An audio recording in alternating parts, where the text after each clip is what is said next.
बिस्मिल्लाहिर्रहमानिर्रहीम।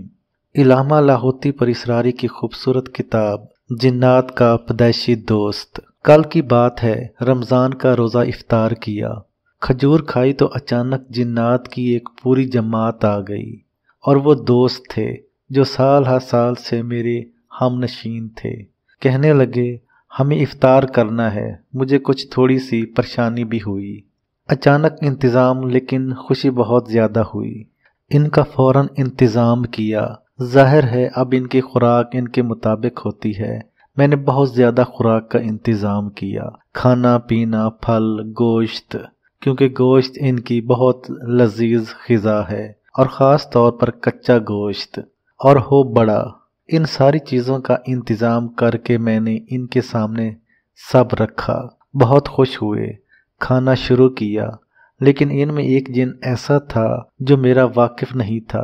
अक्सर जिन्नात मेरे शनासा चेहरे थे, लेकिन चंद जिन्नात ऐसे भी थे जो शनासा चेहरे नहीं थे। मैंने पूछा आप क्यों नहीं खा रहे? कहने लगे जिन्नाती जादू ने मेरा गला और हल्क बंद कर दिया है। मैं सिर्फ हल्का हल्का दूध पीता हूँ या पानी, बस इसके अलावा वो मेरा कोई इलाज नहीं। फिर इसने एक दर्दनाक कहानी सुनाई। कहने लगा हम 9 भाई थे। हमारे वालिद बचपन में फौत हो गए। दादा ने हमें पाला। हमारे साथ दादा के भाई थे। दादा के भाई की हमारी दौलत और जायदाद पर नज़र थी और चीज़ों पर नज़र थी। दादा का भाई छोटा था। आखिर कुछ सालों के बाद दादा भी फौत हो गए। अब हमारी कफालत दादा के भाई पर आ गई और दादा के भाई हमें सख्ती से लेकर चलते थे, जबकि वालिद और दादा कभी सख्ती से लेकर हमें नहीं चले। हमेशा मोहब्बत, प्यार, उल्फत और नरमी से लेकर चले।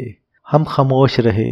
बड़े हैं, इनका अदब ज़ेरे नज़र था, लेकिन इनकी सख्ती, तलखी हमारे साथ रोज़ बरोज़ बढ़ती चली गई और इसके साथ परेशानी भी बहुत ज़्यादा बढ़ गई। हमें महसूस हुआ कि हमारे माल और असबाब पर हमारा कोई हक नहीं। जिन दोस्तों ने अभी तक इस चैनल को सब्सक्राइब नहीं किया, वो जल्दी से सब्सक्राइब करें और बेल आइकन दबा दें। शुक्रिया। चलिए शुरू करते हैं। जबकि हमारा चचा अपने माल असबाब को बेचकर खा गया था। इसके पास कुछ नहीं, अब जो कुछ था हमारा था। बड़े भाई ने चंद बार गुफ्तगू की तो इस पर इन्होंने बहुत मारा, बहुत जलील किया और बहुत परेशान किया। आखिर हमें फिक्र हुई कि हमारा तो सब कुछ हमारा चचा खा जाएगा और बर्बाद कर देगा। इसके लिए हमने चचा को कहना शुरू किया कि हमारे असबाब हमें दे। अब हम भाई बड़े हो गए हैं, हम अपना निज़ाम खुद संभालें। आपकी मेहरबानी, आपने इतने साल हमारी सरपरस्ती की, निगरानी की, हमारे सर पर हाथ रखा। अब हम खुद कफील हो गए हैं। अब हम सारा निज़ाम खुद संभालेंगे। एक दफ़ा की बात है कि हम बैठे थे तो चचा हमारे लिए बहुत सी मिठाइयाँ, बहुत से खाने और बहुत सी चीज़ें ले आया। हम हैरान कि चाचा ने आज तक तो हमारे साथ ऐसा नहीं किया कि कभी मिठाइयाँ दी, न खाने दिए, न चीज़ें दी। आखिर ये आज क्या हुआ? खुश होकर कहने लगे भतीजो, मुझे आज भाई और वालिद, तुम्हारा दादा याद आया तो मेरे दिल में तुम्हारे लिए तरस आया।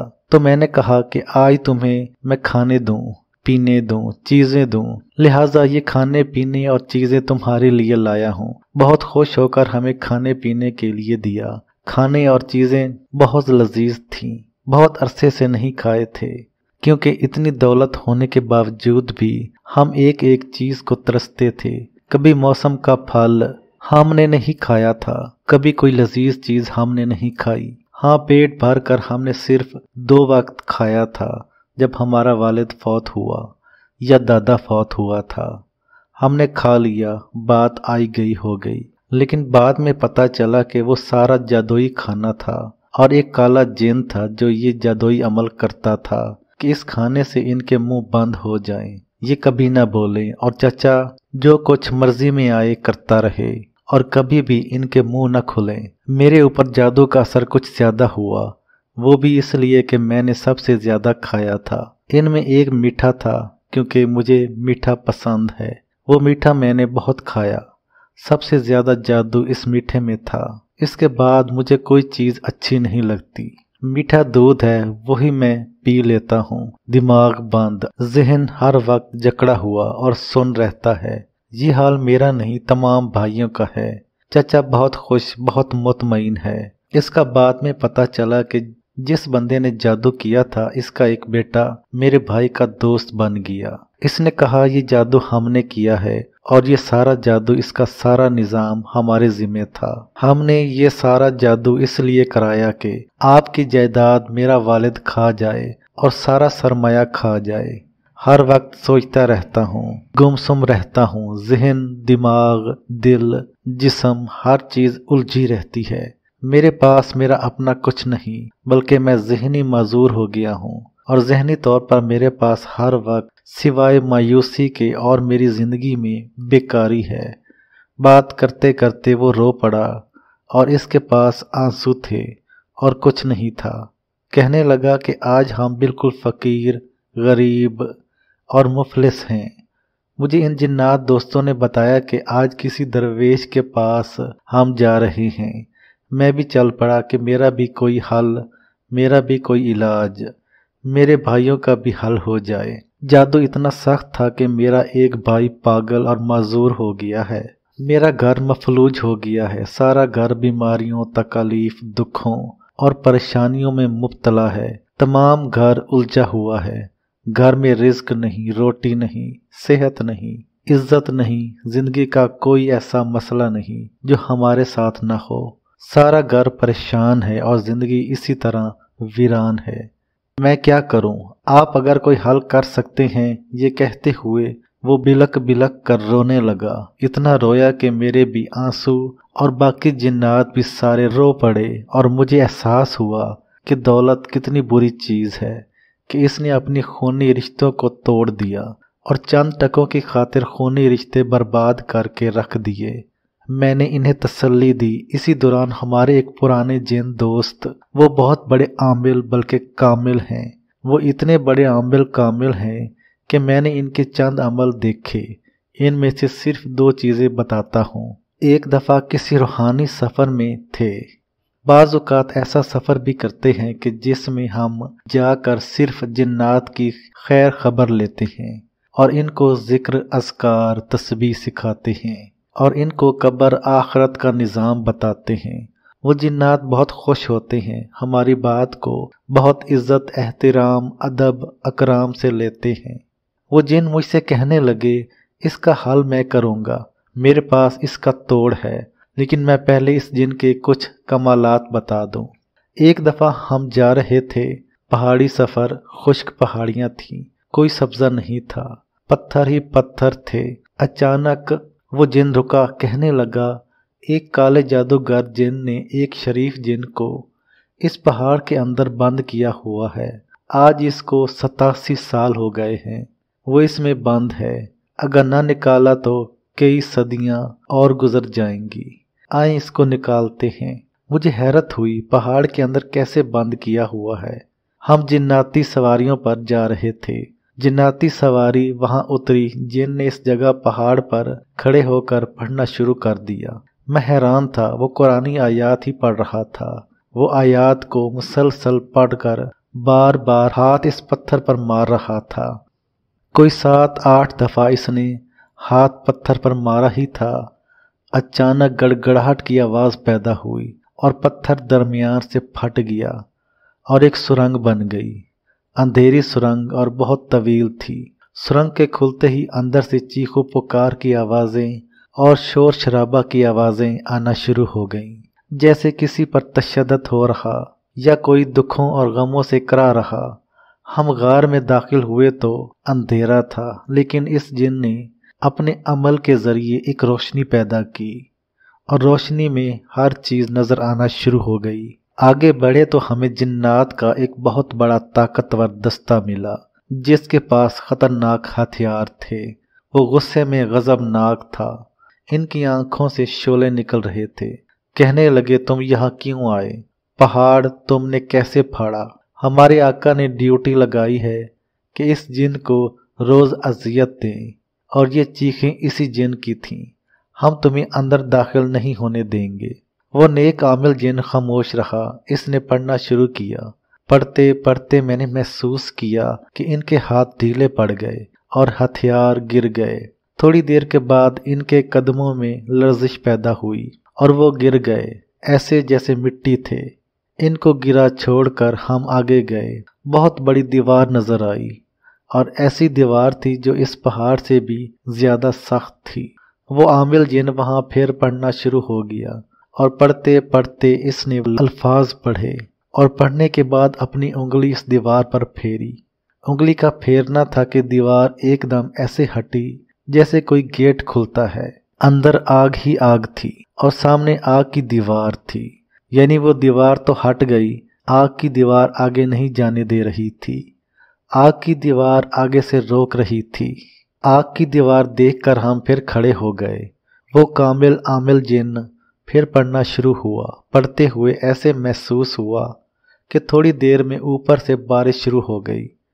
بارش ہوتی جا رہی تھی، آگ بجھتی جا رہی تھی، حتیٰ کہ آگ کے شعلے خود ایسے محسوس ہو رہے تھے جیسے کسی بندے کو وہ جلا کر راکھ کر دے۔ بارش نے ساری آگ کو ختم کر دیا اور ساری آگ کو بجھا دیا، اور پل بھر میں وہاں سکون آ گیا اور چین آ گیا۔ ہم آگے بڑھے تو آگے پانی کی ایک بہت بڑی جھیل تھی، اتنی بڑی جس کو شاید کوئی عبور نہ کر سکے۔ وہ جن دیکھ کر مسکرا دیا اور کہنے لگا، لگتا ہے کوئی خطرناک عامل ہے، اور اس نے اپنے قیدی تک پہنچنے کے لیے سارے راستے بند کیے ہوئے ہیں۔ لیکن کوئی بات نہیں، عامل نے پڑھنا شروع کیا اور اس جھیل میں تھوکنا شروع کیا۔ جتنا تھوکتا جا رہا تھا جھیل سکڑتی جا رہی تھی، آخر کار سکڑتے سکڑتے گم ہو گئی اور راستہ ہموار اور برابر ہو گیا۔ اب ہم آگے بڑھے تو آگے ہمیں ایک بہت بڑی جیل نظر آئی۔ جیل کی سلاخوں کے پیچھے بے شمار قیدی تھے جن کی حالت بہت بدتر تھی۔ اندر سے گندی بدبو آ رہی تھی اور نجاست غلاظت تھی، اور اتنی نجاست غلاظت تھی کہ ہم سوچ نہیں سکتے۔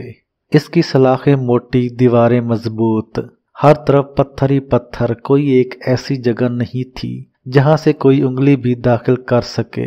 اندر قیدی موجود تھے، اور حیرت کی بات ہے کہ قیدیوں میں انسان بھی تھے لیکن زیادہ جنات تھے۔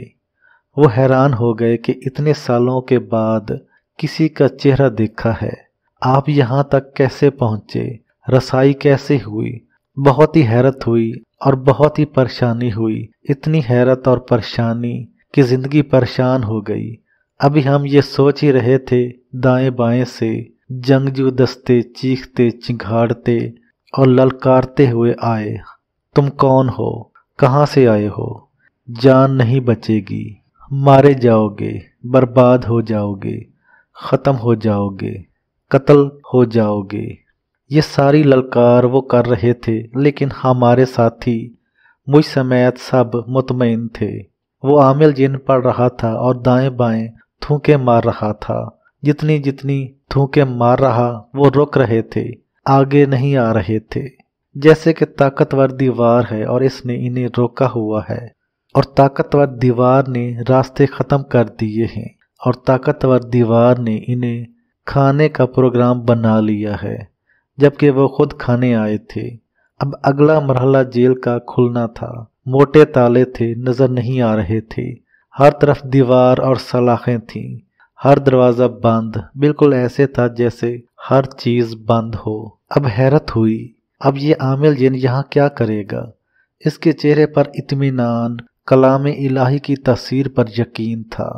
وہ کلام الہی کا کامل جن تھا اور کلام الہی پر اعتماد کرنے والا مزاج رکھتا تھا۔ اب اس نے کیا کیا، اپنے دونوں ہاتھ دیوار پر رکھے اور ان کو پھیلایا اور کلام الہی پڑھنا شروع کیا، اور دونوں ہاتھوں کو تھوڑی تھوڑی دیر بعد تھپ تھپاتا تھا، یعنی اٹھاتا تھا اور دیوار پر مارتا تھا۔ میں نے محسوس کیا کہ اس کی تھوڑی ہی محنت سے دیوار کے پتھر گرنا شروع ہو گئے، اور پھر ایسے گر رہے تھے جیسے کوئی طاقتور ترین ہتھوڑے مارے جا رہے ہیں۔ اتنا راستہ بن گیا کہ ہم اندر جا سکیں۔ جب ہم اندر گئے تو اندر قسم پرسی کی انوکھی حالت تھی، قیدیوں کا کوئی پریشان حال نہیں تھا، ذلت و رسوائی کا آخری نشان تھا، بھوک، غربت، فقر، اذیت، مشکلات، مسائل، پریشانی۔